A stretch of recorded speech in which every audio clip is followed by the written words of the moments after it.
waan ama saddeetitti wallaala waan gaafa umriitti ama ta'uudhaan ama saddeet ama torbaatu wallaaluun waan ama saddeetii fakkeenya wallaala maqaa isaatis wallaalee inni maqaa biraa himata. Hawaalaan raabusuumi qalbaaniin qeensa irraa baasa qeensa arkuu jiraattan qeensa arraas qeensa tokkoon irraa baasa boruus qeensa tokkoon irraa baasa osoo maallaquma sirraa fudhatan saniinuu fuudhanii bakka ati barbaaddus geessanii suudii sanuu yoo ta'e humaan qabu.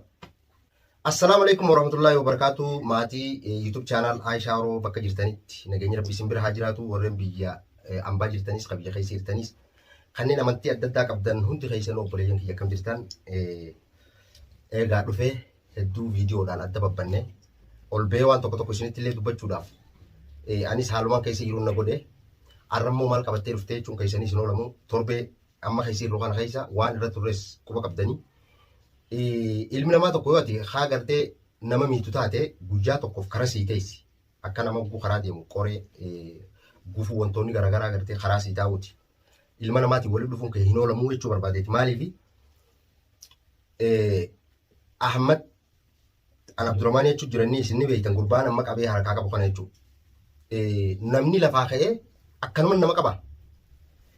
Guyyaa viidiyoo marreessan isinitti illee agarsiisee na fakkaata. Miila kiyya kanarra mallattoo ajaa'ibaatiin qabaa jechuudha. Waan kana immoo waggaa 8 dura wanni ilaa haga waggaa 8 hin raambatin ulee Abdul Qayisan maallaqni rakkoon qabu. Ammoo gaafiinan isa gaafadhe. Gaafiinan bakka suuqa jimaatti hatti wal agarree anilleen ammoo naannoo mana kiyyaa kana bira xiqqishoo narraa illee daqiiqaa muraasa achi na fagaata suuqni jimaadhaa jechuudha bakki jimaarraa bitatan. Bakka san dhaqeetiin anis jimaan bitadha jiru itti sa'aatii 6 kana iddoo san dhaqee halaalaa hin arge suuqa keessatti. Yeroon arkummoo amma isaas ni beekaa maqaa isaa beekeetuma yaame inni na hungarree kanatti nama barbaadeeti kaameraan jiraatee isin hin baasu gaa iddoo san gartee arabootaan wal beekee yookaan maallaa guddaa dhangalaasee akkasitti hin ta'in hin danda'amu jechuu barbaadeeti. Garuu riikoordii waraabeetiin jira. Riikoordiin waraabillee gara suuqaarraa karaa bahiinsaatti ichi garagallee booda jechuudha. Madaba miiza hanumaan irraa bitachuu jiru kana 2-3 nu jidduu jira halaalaa inni ichi harkee jechuudha. Aboo Ahmad jeetumaan dubbisee afaan Oromootiin yaame innillee jimaa harkaa qabus akkasuma qabatee shirjeen alaale namni kun isaa galtee jeetiin deemeetti dhaqee innillee afaan as deeme lakkuma afaan as deemuun fuulli isaatu hunda jijjiirame. Wayitaan bira dhaqee akkami nagaa fayyaadhaa oduun jeetuma beekadhu dubbii jalqabe. Waan ama 8 wallaala waaniin gaafa umriitti ama ta'uudhaan ama 8 ama 7tu wallaaluun waan ama 8 fakkeenya wallaala maqaa isaatis wallaalee inni maqaa biraa himata. Fakkeenya fudhachuu dandeessan amma naannoo bahar kanarra namni keenya yeroo as ba'u iddoo atak jaamtu kana kophee miilaa jechuudha. Kophee cicciramtu huccuu cicciramtu akka nama sii wajjiin dooniirraa amma bu'ee akkasitti uffata nama haaraa uffataniiti achi afaan tatta'an baara afaan. Yeroo namni keenya bakka san dooniirraa gabbu'e akkami akka gartee nama fakkeenya guyyaa 2 guyyaa 3 laaffatee iddoo san jiru if godhaniiti nama keenya kana miilaan wajji deemanii haga ilaa maayifaa maalii kana ol dhufanii jechuudha. Iddoo sanitti immoo aboo koottaa amma dura gartee karaallee asiin kara suudii kana deemeetiin beekaa akkasii jee ittiif dhaadheessee namoota kana walitti qabanii arabootallee akkasuma jaaratanii akka nama makiinaa bilaashkoruu. Amma isaan miilaan karaa deemanii namni dallaalaa kan isaan gurgurachuu deemu kan Oromoo kan isaan tumuu ta'u kunis isaanuma kanaa wajjin karaarra deema jechuudha. Ammoo inni bilbilaan quba qaba makiinaa arabaallee. Yeroo makiinaan deemaa bira dhufe akka nama makiinaa san kadhatuun nu dhaabii jaan. Afaan arabaattis akka nama beekuutiif godha. Akka nama makiinaa san kadhatee yaa nu gargaari nu fuudhi yookaan asii gartee hangachi nu fuudhi juuti. Namni karaa deemu gaa makiinaa harkatee namni miilaan guyyaa meeqa dadhabee doonii gubbatti bahar gubbatti rakkate qabu makiinaa gubbaa qoran jechuudha. Fuudhanii arabni kun deemanii hogguu naannoo silaa isaan geessanii hooshatti naqanii tumanii maallaqa irraa buusuu deeman san yeroo ga'e maal godha? Karaarraa maqaa ispaaltii duraan deemu jirtu sanirraa ni maqaa jechuudha. Aboo isan nun deema jee yeroo namni keenya gartee gogoo'e. Aboo bara kana ga'e laaqanaan isin nyaachiseetiin akkasitti deemtan je'e. Aboo kanuma qadaa warqanne akkasii wajji deeman. Yeroo immoo bakka san ga'an manni isa mana Oromooti manni inni itti gannaqamu mana eenyutu mana Oromooti sharaa. yeroo achi dhayte tolli reefuun tana gartee karaa irratti isaa wajjin ati haasoytu san hin jiru warra mana tattaa'uu jiraa jechuun ka uleedhaa wulii ol sinaqu makiinarraa guuti gabbuuti. Amma yeroo achi gabbuute maallaqa buufta jechuun dirqama warra keessanii bilbilteeti qarshii hanga isaan jan maallaqa hanga isaan jan san biyyarraa fedhan warri keessan gartee dachii gurguree qabaachuu baatu namarraa liqeeffatee baata hafira suudii qabu suudii irraa buuse kun maal imma osoo maallaquma sirraa fudhatan saniinuu fuudhanii bakka ati barbaaddus geessanii suudii sanuu yoo ta'e humaan qabu. Bakka sanii si fuudhaniitu bakka nama gartee suudii si geessuutti guyyaa maallaqni kee gabbu'e bakka sanii si fuudhanii daqiiqaa 30 daqiiqaa 20 hangas takka lafa saaraatii fi kana keessa makiinaa gartee karaarraa mammaqanii akka ati dachiisan fahamuu hin dandeenyetti bakka sanirraa si fageessanii achi gasi buusanii si jalaa dachaa. Ati wilii si haaraya bakka irraa dhuftees hin beektu bakka irraa mana qeessanis beekuu hin dandeessu. Mootummaa yoo ta'es afaan beeytee mootummaa san fudhattee bakka san beeytee itti dhaquu hin dandeessu jechuudha. Warroota akkanaatii guute.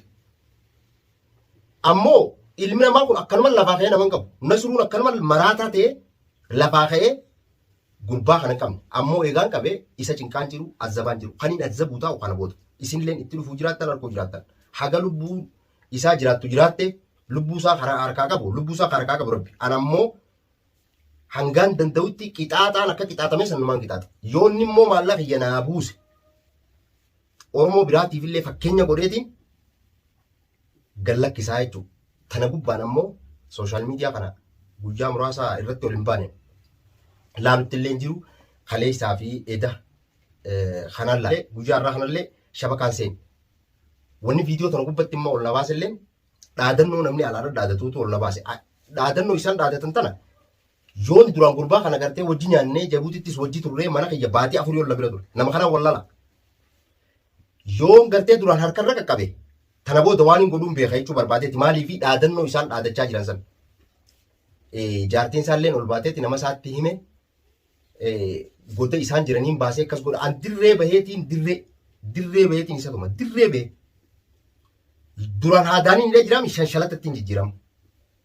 Shanshalata. Yoo mana gartee duraan mana diriirfata ta'utti hidhe kolfaa gartee keessa taa'uu hin dandeenye. Sanittiin akka mootummaa Itoophiyaatti isa. Akka mootummaa Itoophiyaatti gartee gaafa jiru ammaa miti. Hidhaa dhaabbataa fayyanii hidhaa teessumaa fayyanii gartee kolfaa xiqqishaa keessa si dhaabanii miilli si haduutu akkasiin isa godhuudha. Maaliif kun namni maallaqa iyya bilchoon dalagadde harkatti itti kannee akka wacii anaaf isallee ga'u namni yeroo saayibaa maallaqaas waliif kannaa wooma fedheewu tokkuma jechuun ati qabaattus keessan kiyyum yoo nan qabaadde kiyyaas keeti ana isa akkasittiin beeka kana dura gaafa jabuuti hojii turre san akkasii hojii turre. Maallaqaan itti kanna san biraan yeroo Abdulqawwii bira waliin gartee doonii irraa buunee dhufnu dallaalotiin bakka san jirtu guutuu ni beekti. Warri Abdulqawwii ni beekaa jechuudha kabajaan isaa kan namtee fi tan warruma silaa maallaqa kafalee isaanirra karaa bahu kan namtuu dachiisami. Jimaa ifiin qamaani arabni jimaa ifiin qamaani lafti tun lafa Abdulqawwii janii gartee dubbatan kun karaa jabuutiitiin yeroo dhufan naannoo alqarsiinii fi kanaanillee walitti maltu irraa gara haraditti gamasitti jechuudha. Lafa moggaa lafa saaraa lafa barahaatan lafa mootummaa fi kanallee ati harkachuu hin dandeenye. Makiinaan sa'aatii 3 sa'aatii 4 osoo takka jechuun chareera gaazaa miilakkaafne akka ajaa'ibaatti keessa siin deemu. Lafti tun lafa tan lafa caakkaa akkasii si geessaniiti lafa qarree gaara akkasii si geessanii sharaacha keessa ijaaratanii achis tuman achitti hawaalaa buuftu. Namoota keenya kaa gartee achitti namni warraa buusu dhabamee baatii takka baatii 2-3 fa'aa bakka san ture achitti yooka ijji gartee ijateetiin ilaalte laaluullee hin dandeenye guutu. Akka laaluullee hin dandeenye. Kun maalimma nama cirroobisanii itti rakkisaniiti akka waan yoo namni sun itti bahe bakka biraa yoo dhaqe mootummaallee fuudhee itti dhaquutti lubbuu tana hanga gartee osuma lubbuun jiruu namni du'u akkas nama godhuu ture Abdulqayyi namni hin beekne jiru. Garuu Abdulqayyi san mootummaa amma biyya tana mootummaa amma jirtu tana cabsee jara san hundaa'u kaase bakka sanii. Amma garuu lafti amma namni keenya akkasitti wal godhuu jalqabe eessa? Naannoo karaa bosoosootiin dhufu. Naannoo bosoosooti karaa bosoosoon dhufu. abbaan fedhe naannoo iddoo atak jedhamu yeroo dhaqee akkaawuntii isaaniirra maallaqa dabarsu malee hin dabaru. Maallaqa yoo dhabdee maallaqa Itoophiyaa 50, 60, 40 ati aqalli ishii 40 gadi osoo hin ta'in 40 ol maallaqa warra keessan irraa buufteeti dabarta jechuudha. Sanuma tana dhufuuf. Kana hunda ka godhu jiru nama keenya nama Oromooti. Yoo ammarraa namni akka kiyya kana godhe jiraate nama san isinillee qabaatiif fuula sooshaal miidiyaa duratti as baasaadha. Hawaasa Oromootti agarsiisaadha. Waan irraa qabdan ifaa bilisa bahaa dubbadhaa. Dhiifama gootaniifis isiniin beekaa. Dhiifama godhuuf baattaniifis isintu beekaa jechuudha. Anammoo osoo inni guyyaa san afaanuma nagaatiin natti haasa'e rabbiin Abdulqayyi san harkaa na baaseemi namoota achi dhumanfaa jira. Eega rabbi na baase duraanuu saahiba kiyya ture wanni isa kana qabee isa cinquuf jaartii isaallee rakkisuuf yookaan nama isaallee rakkisuuf hin jiru. Ammoo yeroo ammaa dhaadanna jiran isaan faraani moo eenyu jedhanii ammallee tokko hin beeku akka gurbaa tokko isii jaartii isaati wajji maru jiru abbaa manarraa fuunee sanii jedhanii guyyaa san namaas achitti nagarree ijoollee lamaan achitti arge. Ijoollee lamaan duraanuun hin beekan ammas. Ijoollee lamaan Abdii fi Mustafaa duraanuun hin beekan. Isaanillee mana namaa jiraatan. Wanni isaan na cinaa dhaabbatanii gurbaa san akkaan qabee fidu na godhaniif akkaan qabee deemuun na godhaniif maali? Haqa kiyya ka isarra jiruu fi maal akka inni na godhe kanaan dura aboo akkanaan ta'e akkattiin biyya tana dhufe namuu yeroo wal beeynu oguu wajjin teenyu akka saahibummaatti walitti himuu ture. Ni beekan jechuudha. Saniifuu barboo namni kun nama akkas na godhe jennaan isaanillee na wajji qabanii akkaan gartee gurbaa san bakka sanii fuudhee mana kiyyallee fidu na gargaaranii ammoo kanaan ifaa bilisa beetiin dalagu jira malee yookaan dhokadhee yookaan nama waan biraa isarra barbaadee isa kana miidhuuf yookaan nama tokko gartee kanumatti yookaan ijaa biraa itti qabaadheetiin garuu ana qofa osoo hin ta'in ilma Oromoo tokko akkas godhuun anaaf hin ta'u. Osoon tokko kan hin beeku taate osoon tokkotti ilma Oromoo san kanuma deemu san ta'ee an ta'uu danda'e nama akkas godhe guutuun dhiisu arraas borus ammarraa kaasee namni isaan baasaa yookaan asuun akkas godhaju dirree bahee ifatti fuula kiyya duratti natti as bahu. Aduu ammarraa kaasee hawaalaan irraa buusuumi qalbaaniin qeensa irraa baasa qeensa arkuu jiraattan qeensa arraas qeensa tokkoon irraa baasa borus qeensa tokkoon irraa baasa garuu waan kana hunda wanni fidu beeytanii yoo afaan tolaa kanii namatti ittiin dubbachaa jiru kun ka viidiyoo irratti harkaa jirtan gartee kanatti harka gubbaa qaqqabu kun didamee kana booda kaameraa duratti illee as baasee uleen hin dhabu. Akka buutii kaameraa duubatti gartee dukkana keessa sanu isa hidhee akkasitti isa cafaqeetiin nama qabdu sanii fi nama nasuuf fiduu dandeessu san fidi jaan muziibaa qabaatan haan abbuusani. Haqa kiyya irratti hin du'a arraas borus haqa ilmaan Oromootis irratti hin du'a arraas borus shahidii. Tan hubadhaati viidiyootti aantuun hanga wal agarruutti Oromootiyya ka biyya jirtanis ka biyya hambaa jirtanis ka amantii adda addaa qabdan hundi keessanuu assalaamu alaikum warahmatullaahi wabarakaatu.